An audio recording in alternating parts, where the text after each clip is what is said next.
Ballari battle ನೋಡ್ತಾ ಇದ್ದೀವಿ. ತಣ್ಣಗಾದಂಗೆ ಸ್ವಲ್ಪ ಕಾಣಿಸ್ತಾ ಇದೆ. ಆದರೆ ಆರೋಪ ಪ್ರತ್ಯಾರೋಪಗಳು ಸಹಜವಾಗಿಯೇ ಮತ್ತೆ ಜೋರಾಗ್ತಾ ಇದೆ.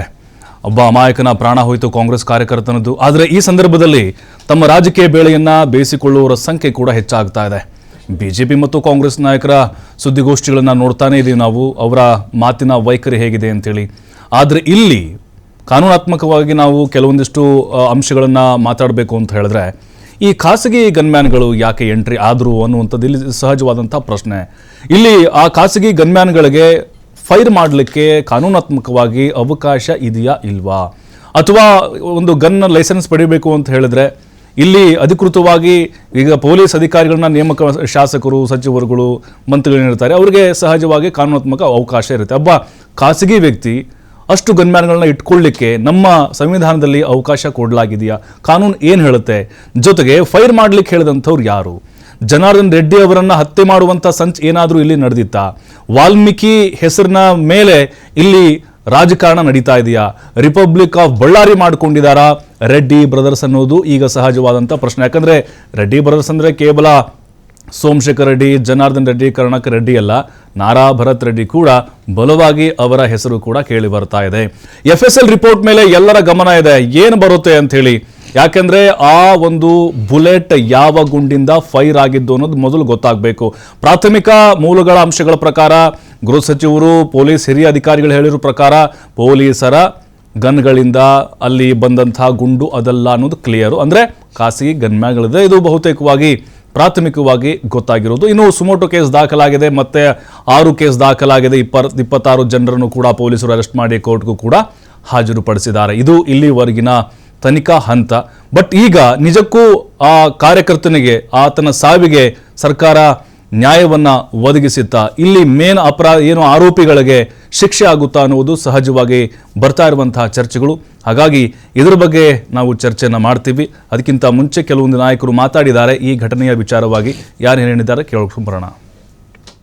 ಬಳ್ಳಾರಿಗೆ ವಾಪಸ್ ಆದ್ಮೇಲೆ ಅಲ್ಲಿ ಲಾ ಅಂಡ್ ಆರ್ಡರ್ ಸಮಸ್ಯೆ ಜಾಸ್ತಿ ಆಗ್ತಾ ಇದೆ ಅಂತ ಅದು ಕೋಇನ್ಸಿಡೆನ್ಸು ಅಥವಾ ಏನು ಗೊತ್ತಿಲ್ಲ.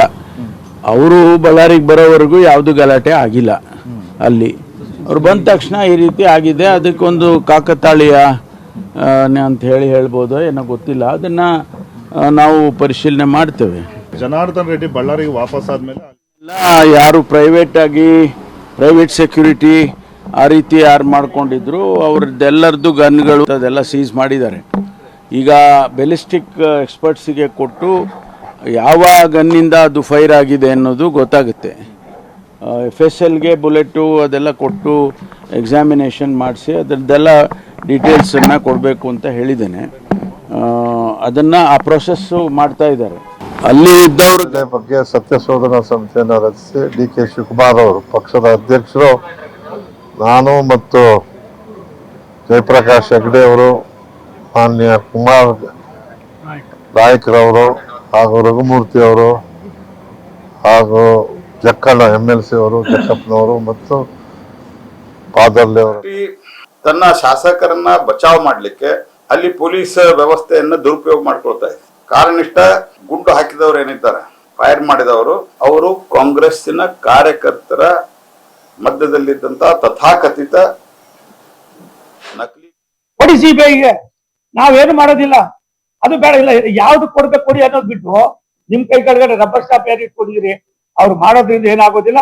ಇವತ್ತಿಂದಾನೇ ಜನಾರ್ದನ್ ರೆಡ್ಡಿ ಅವರು, ರಾಮುಲು ಅವರು ಇರ್ಬೋದು, ನಮ್ಮ ಪಕ್ಷದ ಕಾರ್ಯಕರ್ತರು ಇರ್ಬೋದು, ವಿಶೇಷವಾಗಿ ಜನಾರ್ದನ್ ರೆಡ್ಡಿ ರಕ್ಷಣೆ ಕೊಡ್ಬೇಕಾಯ್ತದೆ. ಅದಲ್ದಿರ ಇನ್ ಮುಂದೆ ಯಾವುದೇ ಮೂಲೆಯಲ್ಲೂ ಕೂಡ ಒಂದು ಸಣ್ಣ ಘಟನೆ ಆದ್ರೂ ಕೂಡ. ಈ ವಿಚಾರವಾಗಿ ಚರ್ಚೆ ಮಾಡಲಿಕ್ಕೆ ನಮ್ಮ ಜೊತೆಗೆ ಅತಿಥಿಗಳು ಜಾಯ್ನ್ ಆಗಿದ್ದಾರೆ. ಅವ್ರನ್ನ ಕಾರ್ಯಕ್ರಮಕ್ಕೆ ಸ್ವಾಗತ ಮಾಡ್ತೀನಿ. ಮೊದಲದಾಗಿ ಬಿಜೆಪಿ ವಕ್ತಾರಾಗಿರುವಂತಹ ಗೋವಿಂದ ರಾಜ್ ಅವರು ಜಾಯ್ನ್ ಆಗಿದ್ದಾರೆ. ಸರ್ ನಮಸ್ತೆ, ಕಾರ್ಯಕ್ರಮಕ್ಕೆ ಸ್ವಾಗತ. ಆಮ್ ಆದ್ಮಿ ಪಕ್ಷದಿಂದ ಡಾಕ್ಟರ್ ದಿನೇಶ್ ಹೇರೋಳಿ ಅವರು ಜಾಯ್ನ್ ಆಗಿದ್ದಾರೆ. ಸರ್ ನಮಸ್ತೆ, ಕಾರ್ಯಕ್ರಮಕ್ಕೆ ಸ್ವಾಗತ. ಕಾಂಗ್ರೆಸ್ ವಕ್ತಾರಾಗಿರುವಂತಹ ದರ್ಶನ್ ಅವರು ಜಾಯ್ನ್ ಆಗಿದ್ದಾರೆ. ಸರ್ ನಮಸ್ತೆ, ಸ್ವಾಗತ ನಿಮಗೆ. ನಮಸ್ತೆ ಸರ್.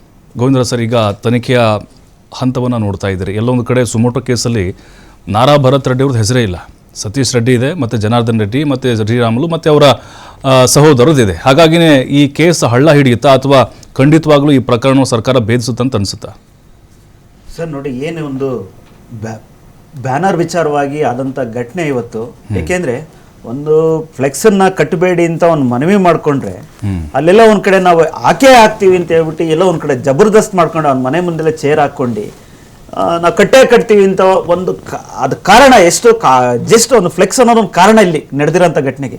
ಅವ್ರ ಉದ್ದೇಶ ಇರ್ತಕ್ಕಂಥದ್ದು ಏನಾನ ಮಾಡಿ ಜನಾರ್ದನ್ ರೆಡ್ಡಿ ಅವ್ರನ್ನ ಎಲ್ಲ ಒಂದ್ ಕಡೆ ಅಲ್ಲಿ ದಬ್ಬಾಳಿಕೆ ಮಾಡಬೇಕು, ಮನೆ ಹೊಡಿಬೇಕು, ಇದೇ ಇಂಟೆನ್ಷನ್ ಇಟ್ಕೊಂಡಂತ ಮಾಡದಂತ ಇದು ದೊಂಬಿ ಗಲಾಟೆ ಅಂತ ಹೇಳ್ತೀವಿ ಸರ್.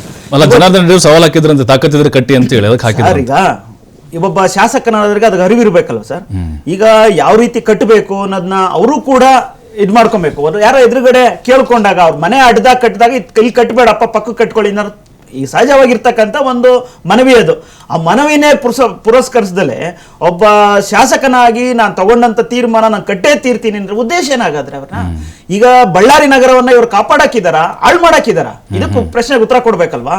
ಇವತ್ತು ಖಾಸಗಿ ಇರ್ತಕ್ಕಂಥ ಒಬ್ಬ ಆಮದು ಮಾಡ್ಕೊಂಡಿರ್ತಕ್ಕಂಥ ಗನ್ಮ್ಯಾನ್ಗಳನ್ನ ಇಟ್ಕೊಂಡಿದೀವಿ ಅಂತ ಹೇಳ್ಬಿಟ್ಟು ನಮ್ಮ ಬಲ ಪ್ರದರ್ಶನ, ನಮ್ಮ ಶಕ್ತಿ ಇದೆ, ಈ ತರ ಪ್ರದರ್ಶನ ಮಾಡ್ಕೊಂಡು ನಾನು ಕಟ್ಟೇ ಕಟ್ತೀನಿ ಅಂತ ಹೇಳ್ಬಿಟ್ಟು ಹೋಗಿ ಮಾಡೋಂಥ ಕೆಲಸಕ್ಕೆ ಇದರ ಉದ್ದೇಶ ಏನಾಗಾದ್ರೆ ನಿಮ್ಗೆ?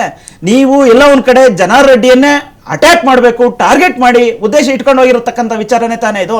ಅಲ್ಲಿ ಯಾವುದೇ ಒಂದು ಪೂರ್ವ ನಿಯೋಜಿತ ಇಲ್ದಲೇ ಅವರು ಅಡಿಗೆ ಮನೇಲಿ ಕಟ್ಟಿದ್ರ ಸರ್ ರಸ್ತೆಲೇ ಇರ್ಬೋದು ಸರ್. ರಸ್ತೆ ಏನೋ ಮನೆ ಬಾಗಿಲಿಗೆ ಅಡ್ಡದಾಗ ಕಟ್ಟದಂತ ಸಹಜವಾಗಿ ಕೇಳಿದೆ ಸರ್. ಅದು ಈಗ ಆಗಲ್ಲಪ್ಪ ನಾನು ಕಟ್ಟೇ ಕಟ್ತೀನಿ ಅನ್ನೋ ತೀರ್ಮಾನಕ್ಕೆ ಇನ್ನೆಲ್ಲೂ ಆ ರಸ್ತೆಯಲ್ಲಿ ಎಲ್ಲವೂ ಕಟ್ಟಿದ್ದೀರಾ, ಇಲ್ಲೆಲ್ಲ ಕಾರ್ ತಿರ್ಕೊಳ್ಳೋ ಜಾಗದಲ್ಲೋ ಇದ್ ಮಾಡೋ ಜಾಗದಲ್ಲೋ ನೀವು ಕಟ್ಟಬೇಡಿ ಅಂತ ಮನವಿ ಮಾಡ್ಕೊಂಡ್ರೆ ನಾನು ಕಟ್ಟೇ ಕಟ್ತಿನ ಉದ್ದೇಶ ಏನ್ ಸರ್? ಹಾಗಾದ್ರೆ ನೀವು ಶಾಂತಿ ಸುವ್ಯವಸ್ಥೆನ ಕಾಪಾಡಕ್ಕೆ ನೀವು ಪ್ಲಾನ್ ಮಾಡಿದ್ದ, ಇಲ್ಲ ಏನಾನ ಮಾಡಿ ಜನಾರ್ದನ್ ರೆಡ್ಡಿನ ಏನಾನ ಮನೆನ ನಾವು ಅದನ್ನ ಅಟ್ಯಾಕ್ ಮಾಡಿ ಏನಾನ ಮಾಡಿ ಜನಾರ್ದನ್ ರೆಡ್ಡಿನ ಮನೆನ ಮುಗಿಸ್ಬೇಕು? ಯಾಕೆಂದ್ರೆ ಕಳೆದ 2-3 ವರ್ಷದಿಂದ ಅಲ್ಲಿ ಬಿಜೆಪಿಗೆ ಯಾವುದೇ ಒಂದು ಅವಕಾಶಗಳು ಕೊಡಬಾರ್ದು, ಮುಂದೆ ಇವರೆಲ್ಲ ಒಂದ್ ಕಡೆ ಬಂದ್ಬಿಟ್ರೆ ಬಿಜೆಪಿ ಬಹಳ ಪ್ರಬಲವಾಗಿ ಬಳ್ಳಾರಿಯಲ್ಲಿ ಬಿಂಸಕ್ ಸ್ಟಾರ್ಟ್ ಆಗುತ್ತೆ ಅನ್ನೋ ಒಂದೇ ಉದ್ದೇಶ ಇಟ್ಕೊಂಡು ಇವತ್ತು ನೀವು ಅಲ್ಲಿ ನೋಡಿ ಸರ್, ನಾವು ಹಿಂದೆ ಎಲ್ಲ ಒಂದ್ ಕಡೆ ರಾಯಲಸೀಮಾ, ಅದೇ ರೀತಿ ಯುಪಿನಲ್ಲಿ, ಬಿಹಾರದಲ್ಲಿ ಎಲ್ಲ ದೊಂಬಿ ಗಲಾಟೆ ಮಾಡೋರು ನೋಡ್ತಾ ಇದ್ವಿ. ಇವತ್ತು ನಮ್ಮ ಕರ್ನಾಟಕದಲ್ಲಿ ಕನ್ನಡಿಗರ ಆ ಥರ ಯೋಚನೆನೂ ಇಲ್ಲ. ಅಂತ ಇದರಲ್ಲಿ ಈ ರೀತಿಯಾದ ಒಂದು ಘಟನೆಗಳು ಮಾಡೋದಕ್ಕೆ ಪ್ಲಾನ್ ಮಾಡ್ತಾರೆ ಅಂದ್ರೆ ಅಲ್ಲಿ ಏನೋ ಬಿಯರ್ ಬಾಟ್ಲಲ್ಲಿ ಬಾಂಬ್ ರೀತಿಯಲ್ಲಿ ಕಾಣ್ತಾ ಇದೆ ಸರ್. ಯಾರೊಬ್ಬ ರಿಬ್ಬನ್ ಹಾಕೊಂಡು ಒಬ್ಬ ಸಿಂಗನವನು ಅದು ಡೈರೆಕ್ಟ್ ಅವ್ರ ಮನೆ ಮೇಲೆ ಶೂಟ್ ಮಾಡ್ತಾವನ ಅಂದ್ರೆ ಅವ್ನ ಉದ್ದೇಶ ಏನ್ ಸರ್? ಇವ್ರು ಎಲ್ಲೋ ಆಮದು ಮಾಡಿಕೊಂಡಿರ್ತಕ್ಕಂಥ ಇವರ ಹಿಂಬಾಲಕರು, ಗನ್ಮ್ಯಾನ್ಗಳು, ಬೌನ್ಸರ್ಗಳನ್ನ ಏಕಾಏಕಿ ನುಗ್ಗಿಸ್ಬಿಟ್ಟು ಹೊಡಿಸ್ಬಿಟ್ರೆ ಏನನ್ನ ಮಾಡಿ ಅವ್ರು ಹತ್ಯೆ ಮಾಡ್ಬೇಕು ಅಂತ ಉದ್ದೇಶ ಇಟ್ಕೊಂಡು ಹೋಗಿರ್ತಕ್ಕಂಥದ್ದಲ್ವಾ? ಇವತ್ತು ಇದ್ರ ಬಗ್ಗೆ ಸರ್ಕಾರ ಪ್ರಶ್ನೆ ಮಾಡಿದ್ರೆ ನಾವು ಕಾನೂನಾತ್ಮಕವನ್ನ ಎಲ್ಲವನ್ನು ಜರುಗಿಸ್ತೀವಿ ಅಂತ ಹೇಳುವಂತ ಒಂದು ನೈತಿಕ ಸ್ಥೈರ್ಯ ತುಂಬುವಂತ ಕೆಲಸ ಇವತ್ತು ಮಾಡ್ತಾ ಇಲ್ಲ.